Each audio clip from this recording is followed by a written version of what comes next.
Yo, In the Cut podcast live at Weedo West. Yeah. And I'm here with, if you're really listening to Underground, you know this guy's an Underground legend, Emilio Rojas. Right What up, here. man? So What Emilio, for off bat, What's up? I got into you when you dropped your first projects. I was on DJ booth often. Oh shit, okay. And DJ booth should show you a lot of love. Right. And so that's how I first got onto you. That was like 10th grade probably. So that was I mean, you know how long it's been. So there was a pause, right? And I had noticed your name. I had seen your name here and there, like shows, singles here and there, right? Right. But nothing really like that I even noticed you putting like that. You trying to make like a run, like, I didn't Until recently, right? Yeah, until very recently. Yeah. And then now, I fucking love the title of your fucking new album because it added so much perspective. Right. Right? It's almost like you said like 1,000 things without saying much, and that's the beauty of the wording that you used. You said life got in the way. Right? Facts, yeah. Life got in the way, and that's out now all platforms, right? Yep, everywhere. Yep. So life got in the way. What do you mean by that exactly, man? Because it was like a 5-year kind of where you weren't really. It was a gap, man. So I was with Violator Entertainment with Chris Lighty. And when he shot himself, I was supposed to be in his office when they found his body. Terrible, man. We had a project finished that we didn't end up putting out because he took his life. Right. Then I ended up going with like a very toxic management situation, and we couldn't really get anything done. But I'm a very loyal person, right? So I stayed in that situation even though it was bad for me. So it took me a minute to just get out, and that was like, I think it's been 3 years since we really pushed some shit. So that was that. No, and then there was personal shit, too, but that was that. This, I was happy to notice that. I was happy to feel the difference in the rollout. I was happy to feel that because one, it has been a while since I've been seeing you around. Well, not physically, but just like online and stuff. And it was really good for me. It's just a good feeling to see an artist that you kind of grew up with back in the day, kind of seeing his grind, his come up, him laying that foundation, and then see him come back clearly in a better space, I would assume. Yeah, for sure. I'm happy that you're in a greater space. And but let me get into some of the content of your music. Obviously, right now I caught a little bit of yours. I was a little busy earlier. That's okay. Thank you. But I was listening to your new album. I got a few questions. Okay. You speak on, if I'm mistaken, you called yourself the Spanish J. Cole, right? I think in an interview. With Power 106, was it? Yeah, because people, I understood you fully. Yeah, people, it's been hard historically, like, for any Latin artist to break in the urban space. You could break in the Latin space. I just got done saying that. Yeah, 100%. We get left out of the narrative, like hip-hop started in the Bronx, and that shit is black and Puerto Rican and Dominican, but, when it comes to the narrative, we're left out. It's always been, like, super easy for, like, a white artist, or, like, it's not even about race, but there's no, like, infrastructure to build like a Latin artist if you're not like a reggaeton artist or like a cumbia artist or a salsero, you know what I mean? Word. They expect you to be a certain type. They don't expect you to come out making what is quote unquote black music. Even though the shit came from the Bronx, which is diverse as fuck. And I'm not trying to take anything away from black culture, but like you gotta acknowledge a Hispanic like presence there in the beginning too. And I think it's ignored. I think that's something that has been historically ignored in hip-hop. It's always been an issue with Latin artists trying to get on without making Latin music. Yeah. Cardi B, you mentioned her upstage. She's one of the first probably Latin artists to pop off making completely non-Latin music. Since Pun and Joe. Yeah, Pun and Joe. Since Pun and Fat Joe, yeah. And it's like, I'm still interested to see Cardi's career as far as like her next album, because like this was obviously a heavily funded album. It's easy to make hits. With streaming and the internet, right? You had like a 3-year pause, correct? Yeah. How do you feel the landscape of music with streaming and all that? How do you feel it changed, and how do you feel you were able? Do you feel like you were able to adapt smoothly, or was it definitely some time to like take back and like analyze the game again, or were you always like just paying attention the whole time? I'm not with the fuck shit. You know what I mean? Like I think right now it's. There's no more music industry. It's a social media industry. 1,000%. You know what I mean? And like you flourish in the new landscape if you're really with the fuck shit. And I'm not with the fuck shit. So if somebody comes and like presses me, you're not gonna troll me. Like I'll just punch you in the throat. Word. You know what I mean? Like I'm just not about that shit. So like I'd rather not. I'm a peaceful person. So like if you want to take it there, it's gonna go there, because there's no like, it's not jokes for me. Like, I don't know you, you have not you, but you know what I'm saying? Like, you don't pull up on my like in my space talking a bunch of shit that you don't really mean because you want views or likes or shit. Like, I'm not with that shit. So I don't play those games, and like that's how I came up. You know, I came up around people who would check motherfuckers who did that shit. You know, so like, I'm not with that shit. I'm not with the fuck shit.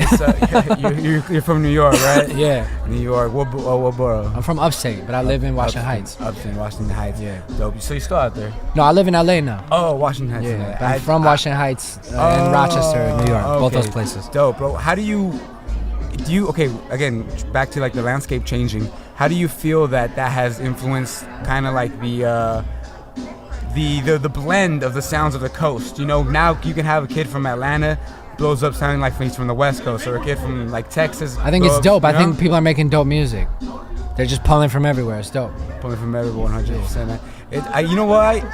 When you say you're the Spanish J. Cole, I feel like J. Cole has this thing where he puts things in context in very relatable situations. And when you were speaking on the financial aid stuff, that's something that's not. I've never heard that talked about ever, as far as like not being able to receive financial aid because of your undocumented status. And that's something that not that I deal with, luckily, fortunately I was born here, my parents weren't, but fortunately I was, but like that I've been exposed to constantly. And I've never heard that reflected in the music I listen to. And again, that goes back, I would assume, to the artists that would be affected by that, how you said, being pushed to either make Latin music or, in your case, play to your racial ambiguity, you know? It's very fucked up how these labels, these institutions within music mold artists into what they think they should be, you know? And it's I catch your whole vibe. I mean, I would assume like you've been through more than most with the music industry, as far as like just very unique with the Chris Light situation. You know, it's a very tragic situation. I'm not too familiar with Chris Light. I obviously know Chris Light. Violator, he's an absolute legend. Like, you can't deny that. But it's just a little bit more time. I'm a little younger. It's just like, it's very unique. Your situation is so unique, and that's why I wanted to talk to you, man. Because like, I just, genuinely speaking, like, it was just something that I had a lot of interest in, because it's just so many different variables that went into you. And then when I heard the album, I was like, your album is something that I would like, I would classify as like a pure rap experience, as far as like, this is what hip hop feels like, you know, like it's Thank you, man. You can't it's like a certain feeling and a certain sound that it's like you don't, it's like, because it's very convoluted. This is the conversation, because now that we have mumble rap in play, right? It's like it's like, I don't want to say, oh, you're actually saying words, because it's not just saying words, you know. I'm just telling my story. That's it. It's being impactful, speaking on the shit that you know is gonna hit, and like telling your story, man. And the authenticity bleeds through, and I feel like that's why people ride with you, as far as like just the people. Yeah. Obviously you've had your troubles with like the corporate side of things, the music business side of things, but I think that authenticity that's been bleeding through music, bleeding through just like your charisma, the person you are, that's what makes people want to emotionally invest themselves in you, you know? Yeah, I'm blessed to have that. Yeah, and just on top of that, just the fact that it's clear that you're here trying to stand up for a minority within music, as far as like someone who it's like almost like, I would assume it was a moral clash at one point, or maybe it wasn't at all. Nah, like, I can't. As far as like I understand like you being strong-minded and saying fuck all that. Like, fuck all, I'm not gonna play myself out to the fucking white man, you know. My mom's white, by the way. I love you, mom. That's funny. Shout out to your mom, or respect to your mother. No, it's all good. Yeah, but you know what I mean, as far as no, I get it. The larger conversation. No, I'm not. I don't have like a keep it real mentality. I just want to tell my story, you know. And I think there's a place for everything. I don't judge anybody for what they make. I think anybody who makes like an assessment or evaluation of art is a fucking asshole. You know, like, people put, regardless of whether or not it impacts you, it impacted somebody, and somebody felt compelled to make it. You know, for whatever the reason is, whether it was financial or emotional or it was catharsis, you know, there's so many different things that could cause you to create, could cause you to take that journey. And I'll never fucking judge somebody for the things that they say or the things that they want to be a part of, because that's not my place. I'm just, if I want to make something different, or if I want to hear something different, I'm just going to make it, you know. And then people could do what they do, and there's a place and there's an audience for everything. you're like a pure artist, a pure creator in a sense. Like it's like you create what you feel, and so it's good that like. Excuse me.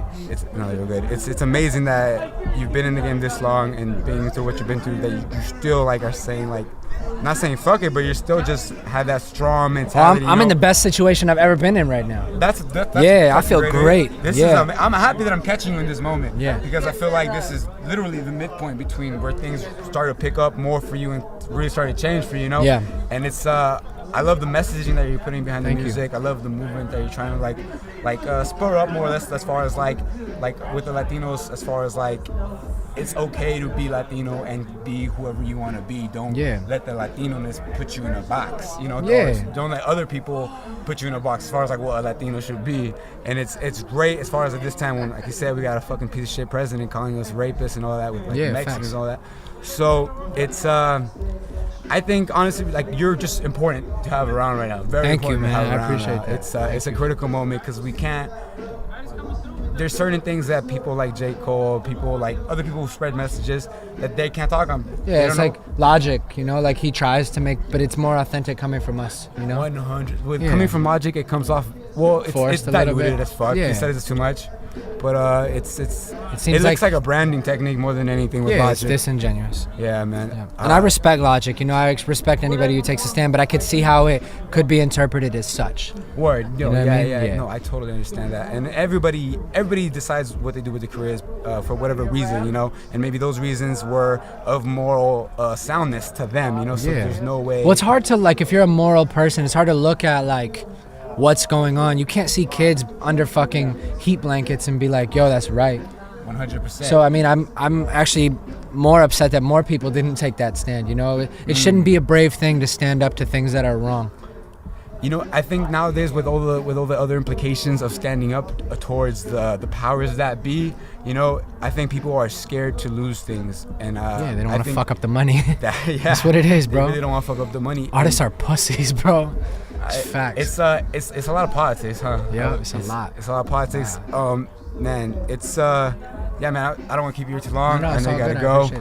Man, my voice is gone. That's all. So you're good. I don't want. Let's not fuck up your voice. Excuse me. These fires, bro. I'm like out here struggling. Bro, you got here. Bro, legend has it like as soon as your album dropped, these fires started kicking in. That's not nice.